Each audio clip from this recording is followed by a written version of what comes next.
The nation still shaken by the attempted assassination of former President Donald Trump at a Pennsylvania rally Saturday. You're looking inside live at the Republican National Convention there in Milwaukee, where it's set to begin today. Officials there saying security is ready to go. But still, a lot of questions this morning over how the shooter was able to target Mr. Trump. Well, joining us now is Senator Roger Marshall. He's a Republican from Kansas. Good morning, Senator. Thanks for being with us. Anna, good to see you. Welcome, everybody, to Milwaukee. Yeah, a lot of excitement about to unfold behind you in just a bit. But, Senator, in your statement, you called for us as a nation to really pause and grasp the magnitude of this shooting on Saturday. What do you mean by that? Can you expand on it? Yeah, would love to. I was at a dinner last night here in Wisconsin, and just the discussion I heard several hundred people was that this was almost a providential moment, that this was destiny, angels watching over Donald Trump, that God is not through with Donald Trump yet, that this is our moment. This is our moment.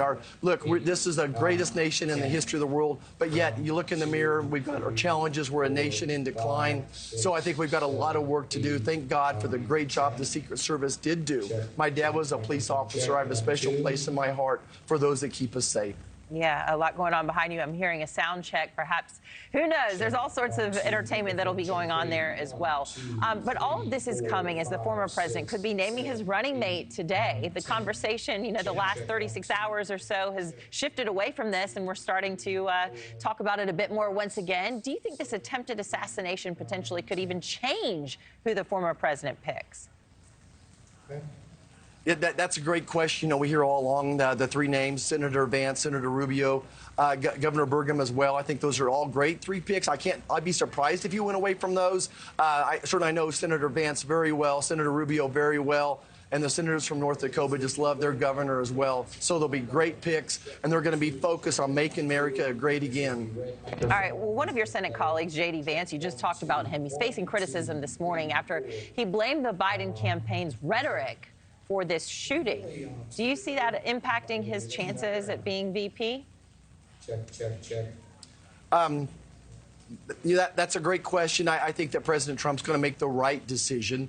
I certainly understand there's been strong rhetoric on both sides. I think everybody needs to dial it down. I think we need to choose our words very carefully. But it is frustrating that for a year they've been saying President Biden and those say that President Trump is a threat to democracy. I just want everyone just turn the temperature down. Violence is never the answer. The people that would listen to me respect my voice.